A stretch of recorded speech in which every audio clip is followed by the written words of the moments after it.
예, 경제를 깊이 있게 보는 시선 딥사이트 시간입니다. 매주 금요일 경제 현안 또 투자 현안에 대해서 깊이 있게 살펴보는데요.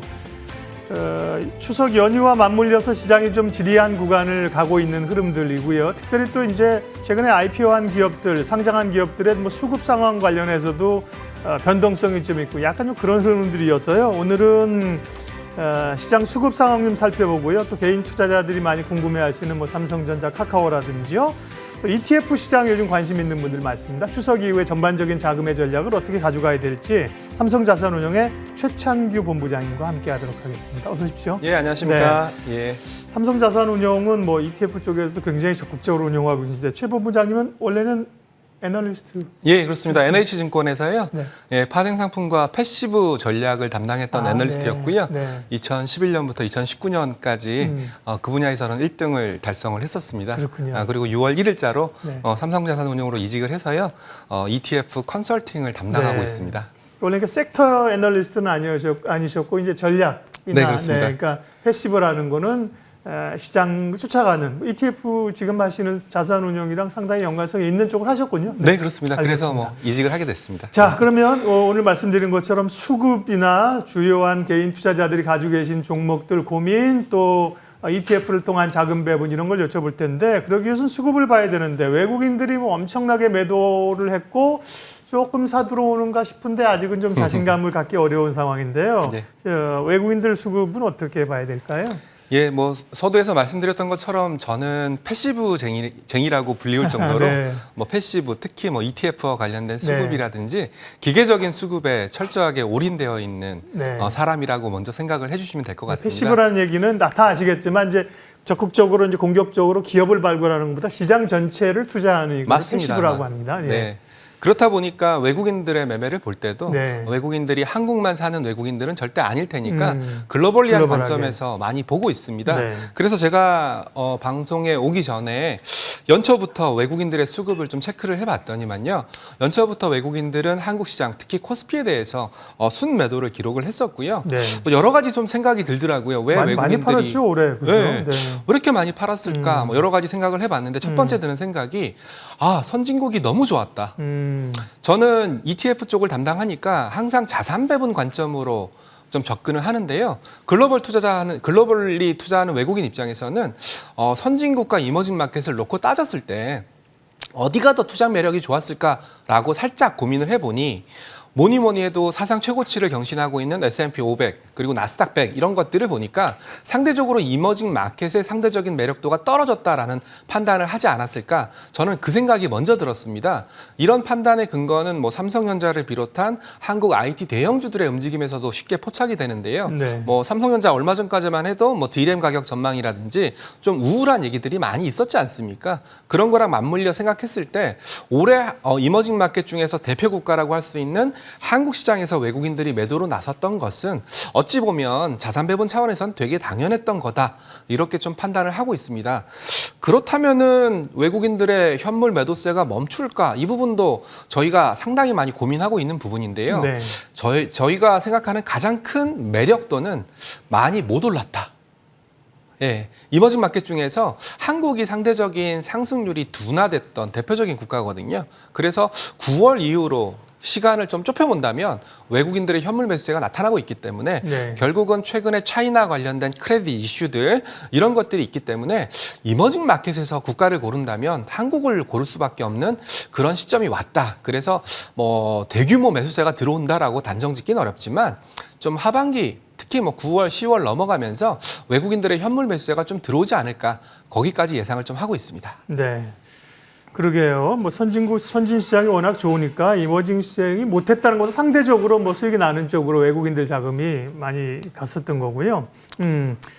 자, 수급 얘기를 좀 했으니까. 근데 그러다 보니까 이제 삼성전자도 사실 개인들은 사서 버티고 있는데 기관 외국인들은 사실 매도를 했었고 단기적으로 지금 카카오 같은 경우도 사실은 개인들만 사고 있지 않습니까? 네, 그렇습니다. 특별히 이제 삼성전자 얘기도 뒷단에 좀 얘기해 주실 걸로 기대되지만 카카오와 관련해서는 빅테크 기술적 규제 이런 것들 때문에 고민들이 있고 개인들은 사고 있는데 카카오그룹의 주가 움직임은 어떻게 보세요? 네. 예, 일단 뭐 제가 카카오를 담당하는 뭐 펀더멘탈 애널리스트가 네, 아니기 때문에 네. 앞서 말씀드렸던 것처럼 좀 ETF와 관련된 수급 관점으로 말씀을 드리도록 네. 하겠습니다.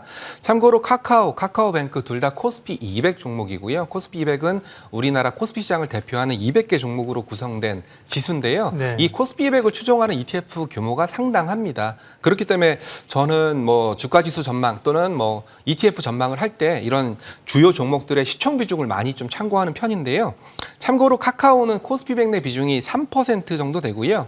뭐 그리고 카카오뱅크는 코스피 200 내 비중이 0.6%에 살짝 못 미칩니다. 그래서 결국은 카카오를 볼 때 뭘 보셔야 되냐?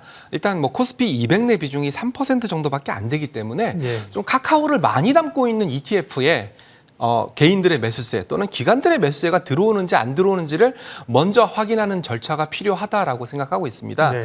그래서 오기 전에 카카오를 좀 많이 담고 있는 ETF들을 좀 추려봤어요. 그래서 추려봤더니 소프트웨어 ETF에 한 25% 정도 카카오가 담겨져 있고요. 그리고 인터넷 KU딜 ETF에 23%, 그리고 미디어 앤 엔터 ETF에 17%, 그리고 웹툰 앤 드라마 ETF에 14% 정도 카카오가 담겨져 있습니다. 그렇기 때문에 지금 상황에서 규제 리스크가 사라진다. 고로 뭐 카카오는 반등할 거다.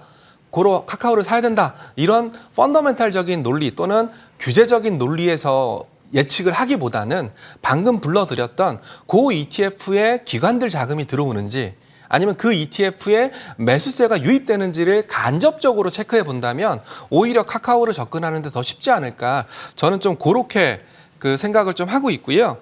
그런 관점에서 본다면 최근에 해당 ETF들은 뭐 당연히 카카오 주가가 안 좋았기 때문에 설정액의 변화가 크지 않더라고요. 그래서 아직까지 카카오가 뭐 많이 빠진 건 사실이지만 급반등하기에는 좀 부족하다라는 판단을 하고 있고요. 뭐 이 방송을 보시는 시청자분들이라면 제가 방금 말씀드렸던 그 ETF들을 관심 종목에 또 넣어두시고 그 ETF에 기관 수급이 유입되는지 또는 외국인 수급이 유입되는지 이걸 네. 통해서 카카오의 규제 리스크가 어느 정도 해소되었다, 해소되지 않았다라고 판단하는 것이 뭐 일반적인 저희 쪽에서 생각하는 일반적인 방법론입니다. 네, 말씀하신 것처럼 이제 카카오를 담당하는 섹터 애널리스트가 아니시기 때문에 전반적인 시장의 수급 동향을 보면서 분위기를 체크할 수 있다는 겁니다.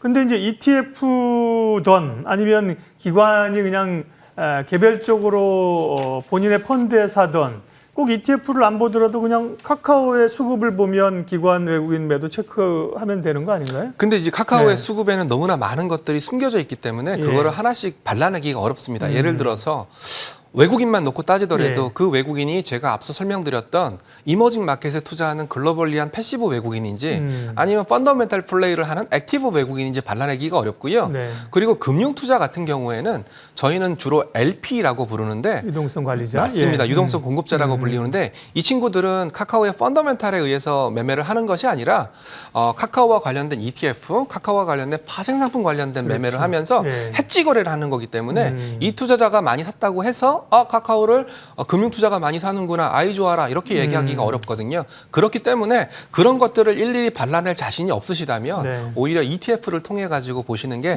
편하다는 생각입니다. 그렇군요.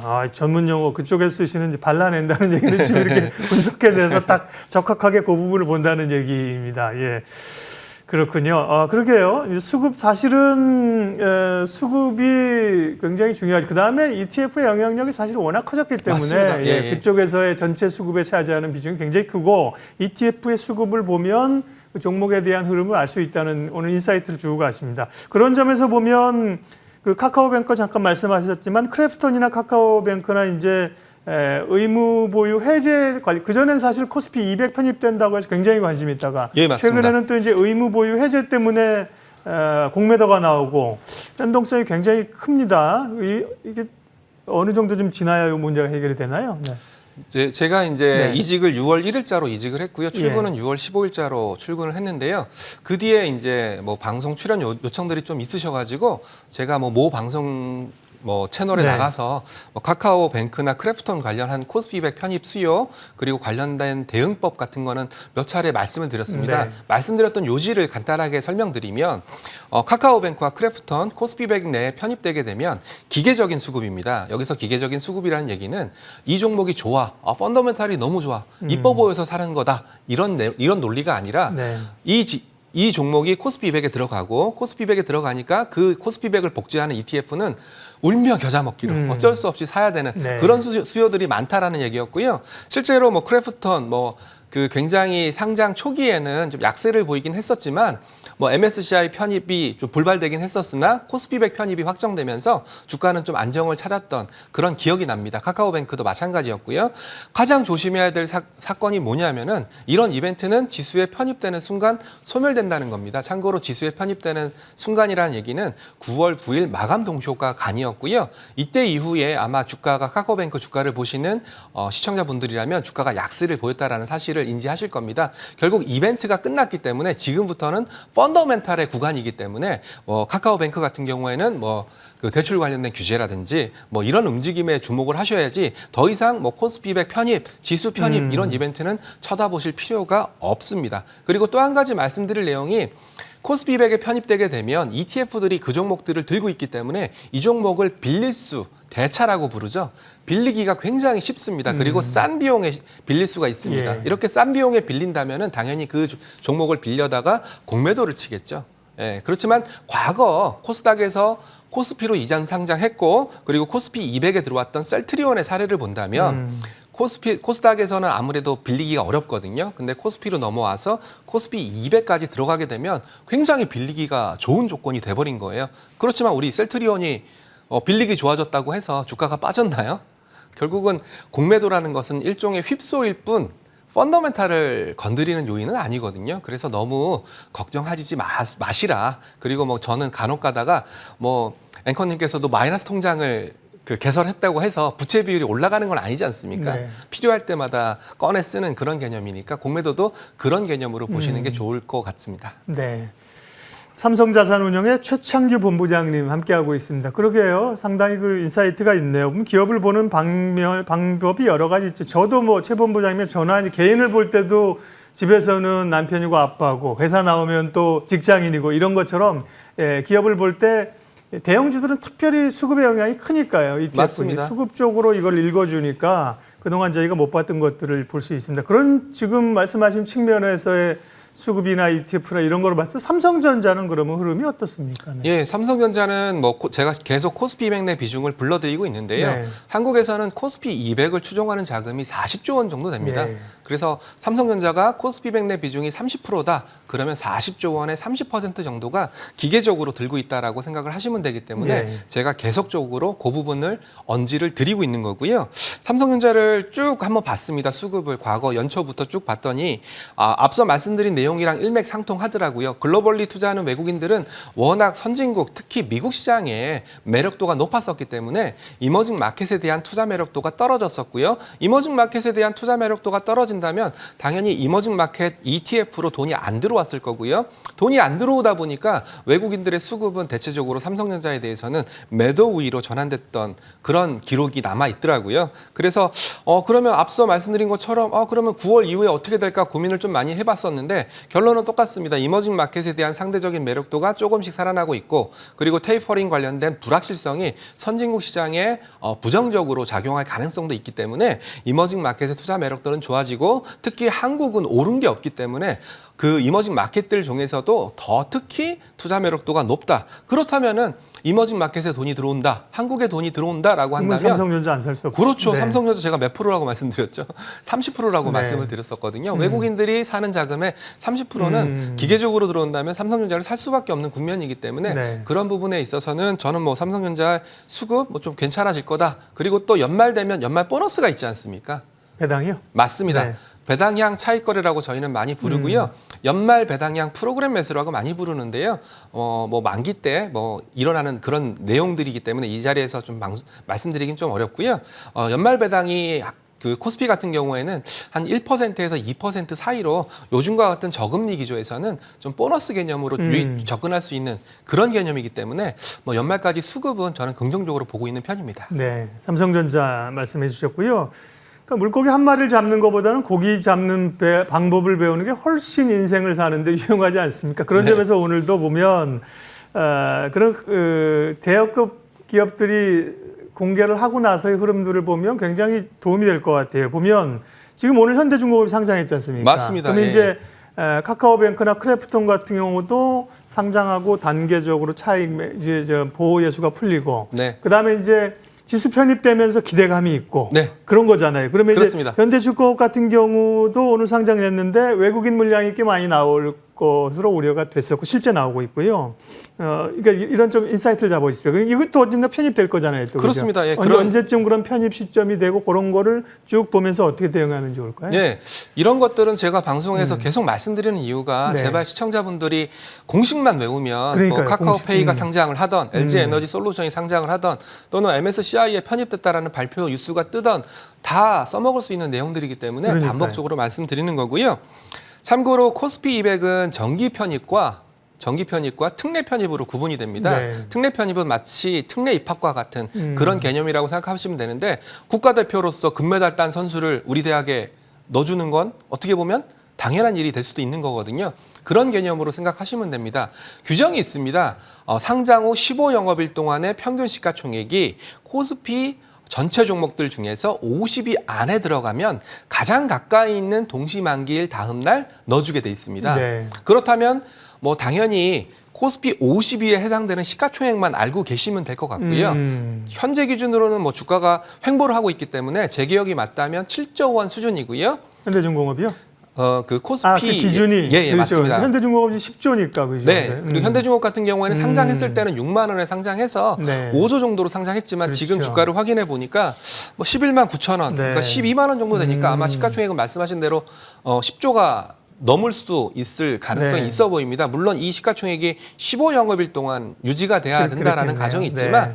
예, 7조랑 10조 좀 차이가 있기 때문에 무난히 코스피 100에 편입될 거다라고 판단하고 있고요. 그렇다면 제가 두 번째로 말씀드린 가장 가까이 있는 동시만기일 12월이네요. 맞습니다. 예. 12월입니다. 한 가지 아쉬운 것은 카카오뱅크나 크래프톤 같은 경우에는 8월에 상장하고 7월에 상장하고 바로 9월에 들어왔거든요. 그러니까 9월에 많이 네, 그러니까 시차가 그렇게 크지가 않았습니다. 그렇지만 현대중공업은 지금 상장했으니까 15영업일 네. 카운팅 한다고 해도 10월 초 정도에 결정이 날 거고요. 그리고 나서 12월까지 2달 정도 기다려야 되기 때문에 카카오뱅크와 크래프톤 대비해서는 약간 좀 시차가 있다. 그 정도를 좀 염두에 두실 필요가 있습니다. 네. 그러면 이제 편입될 가능성이 높으면 그 전에 수요들이 들어오는 건가요?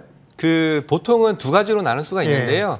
만약에 코스피 100에 어떤 종목이 편입된다라는 뉴스를 네. 접했을 때 액티브 펀드를 매매하시는 분들과 패시브 펀드를 매매하시는 분들은 틀립니다. 그렇겠네요. 액티브 펀드를 매매하시는 분들은 과거에 편입되게 되면 편입 전에 주가가 올랐다가 네. 편입이 결정된 후에는 주가가 좀 빠졌어. 샀다가 예, 파는구나. 그러니까 먼저 샀다가 먼저 파는 그런 빠른 매매를 선택할 수밖에 없고 패시브는 예, 기준 패시브 때 같은 경우에 편입하고. 예, 정확하십니다. 예. 역시 날카로우십니다. 굉장히 좋은 그러니까 말씀드린 것처럼 좋은 공식을 배웠어요, 그죠? IPO 특별히 이렇게 대여급 IPO들은 상장하고 기대감으로 오르고 시총이 형성되는데 코스피 같은 경우 50개 종목의 라인에 있는 시총 기준이 얼마냐, 그죠? 예, 지금 예. 한 7조 원 된다 그러셨습니다, 네, 그렇습니다. 그죠? 그거를 평균적으로 넘어서면 코스피 200에 편입된다. 네. 동시만기일에 그러면 이 그림이 나오잖아요, 그죠? 그 전까지의 기대감. 또 오늘 그런 점에서 굉장히 유용한 시간들을 우리 최창기 본부장님이랑 보내고 있고요. 네, 주요 종목들 최근에 기업 공개한 기업들 중심으로 살펴봤고요. 다음은 그럼 이제 추석 이후에 우리 시장의 흐름들은 어떻게 될 것인가 좀 여쭤볼 텐데요. 패시브에 대가시니까 네. 오늘 시장을 딱 이제 수급이나 시장의 방향성은 그죠? 네. 종목보다는 누구보다도 이렇게 로직을 가지고 계시고 그때 생각하실 거잖아요. 네. 추석 이후의 시장 연말까지의 하반기 시장 어떻게 보세요? 저는 앞서도 계속 반복적으로 네. 말씀드리고 있는 내용이 저는 수급을 볼 때 어떤 ETF에 돈이 들어오고 있냐, 어떤 ETF에 돈이 빠지고 있냐 이런 걸 관점으로 많이 생각을 하고 있는데요. 아쉽게도 대표 지수, 뭐 코스피 200이라든지 코스피라든지 이런 쪽으로는 돈이 안 들어오고 있습니다. 이런 쪽으로 돈이 안 들어오고 있다는 얘기는 뭐냐면은 앞서 말씀드린 뭐 IPO랑도 연동이 될 수밖에 없는데 이런 기업들이 자꾸 지수에 들어오게 되면은요 무슨 현상이 일어나냐? 저는 피자와 비유를 하는데 네. 큰 종목이 들어와 버리면 나머지 종목들이 자리를 비켜줘야 되거든요. 무슨 말이냐면 삼성전자 30%라고 말씀드렸지 않습니까? 만약에 현대중공업이 몇 퍼센트 비중으로 들어올지는 모르겠지만 뭐 한 0.5에서 1% 비중으로 들어오게 된다면 시가총액 상위 종목들부터 십시일반으로 조금씩 비중을 낮춰줘야 됩니다. 그러니까 큰 종목이 들어오는 것이 지수 입장에서는 그렇게 발갑지가 않습니다. 네. 그래서 최근에 삼성전자 관련된 9월 만기 앞두고 삼성전자 관련된 매도세가 기관 매도세가 나왔는데 그게 아마 카카오뱅크나 크래프톤한테 자리를 비켜주기 위해서 좀 십시일반으로 기계적으로 기계적으로 판 게 아니냐. 그래서 제가 삼성전자는 9월 이후부터는 수급이 좀 괜찮아질 거다라고 말씀드렸던 것도 이런 이벤트가 끝났기 때문에 말씀드린 건데요. 뭐 여전히 복병은 남아 있죠. 카카오페이라든지. 그리고 언제 상장할지 모르겠지만 LG 에너지 솔루션이라든지 네. 그리고 또 SK 이노베이션도 또 기업 분할했지 않습니까? 네. 뭐 이런 이벤트들이 남아 있기 때문에 대형주들은 이런 좀 대형 IPO에 따른 수급적인 부담을 좀 느끼지 않을까. 저는 그런 생각들을 하고 있어서 뭐 추석 이후에도 뭐 지수가 큰 폭으로 상승한다, 뭐 급등한다 이렇게 보기는 좀 어렵다라는 판단을 좀 하고 있습니다. 네. 그러니까 대여급 IPO들이 오면은 시장 전체적으로는 좋은 종목이 상장하긴 하지만 그 인덱스를 구성하고 이런 데는 이제 또 물밑에서 노이즈가 있고 자리를 좀 비워줘야 되니까 매물이 다른 게 나오고 조금 부담스러울 수 있는 거군요. 네, 그렇습니다. 그러니까요. 오늘도 이제 현대중공업 상장하니까 나머지 조선주들이 빠지잖아요. 네, 그렇습니다. 그런 거 조금씩 덜어내야 되는 거죠. 그래서 이제 제가 이제 네. 방송을 보시는 시청자분들이 수급을 좀 보시라. 네. 왜냐하면 자금이라는 것이 무한하다면 미국처럼 네. 달러화를 무조건 찍어낼 수 있다면 상관이 없는데 우리나라 같은 경우에는 뭐 개인 투자들이 많이 늘어나긴 했지만 자금 사이즈라든지 시장 규모가 제한이 있기 때문에 네. 이런 대형 IPO가 계속적으로 시장에 들어오는 부분들이 부담이 될 수 있다는 점을 강조드리는 겁니다. 네. 사실은 장 좋을 때 IPO를 많이 하거든요. 네, 당연하게. 그렇습니다. 그래서 사실은 수급으로 봤을 때는 공급이에요. 주식에서는. 맞습니다. 주식의 공급이니까요. 예, 예. 네. 수급 논리로 따지면 사실 부담되는 거죠. 네. 예, 조금 더 전략적으로 우리 본부장님은 패시브 ETF 전문가신데 ETF를 활용하는 개인 투자자들도 굉장히 많아졌습니다. 네, 그렇습니다. ETF를 어떻게 활용하면 되고 또 ETF도 섹터가 많지 않습니까? 네. 뭐 어떤 섹터가 좀 좋을지 좀 얘기해 주세요. 네. 네, 굉장히 어려운 질문인데요. 제가 그걸 알았다면 이직을 안 하고 투자를 했겠죠. 네. 예, 그래서 지금 그 투자자들이 뭘 원할까? 저희도 가장 큰 고민인데 네. 앞서 말씀드린 대로 대표 지수는 좀 힘들 것 같다. 대표 지수가 큰 폭으로 상승을 이루기는 어려울 것 같다라는 생각을 갖고 있기 때문에 저희 삼성자산운용에서도 자연스럽게 테마 중심으로 좀 집중을 하고 있습니다. 네. 그래서 추석 이후에 한국에 있는 메타버스 종목들로 구성된 뭐 한국 메타버스 ETF와 그리고 뭐 11월 정도에는 글로벌 메타버스 종목으로 구성된 뭐 글로벌 메타버스 ETF들이 저희 삼성자산운용뿐만 아니라 타사에서도 활발하게 상장될 거니까 일단은 추석 이후에는 메타버스 관련된 그런 테마에 집중할 필요가 있다라는 생각을 먼저 하고 있고요. 네. 두 번째로는 좀 최근에도 날씨가 더웠다가 추웠다가 더웠다가 추웠다가 기후가 좀 이상하지 않습니까? 네. ESG 관련된 투자도 저희는 큰 핵심이라고 생각을 하고 있거든요.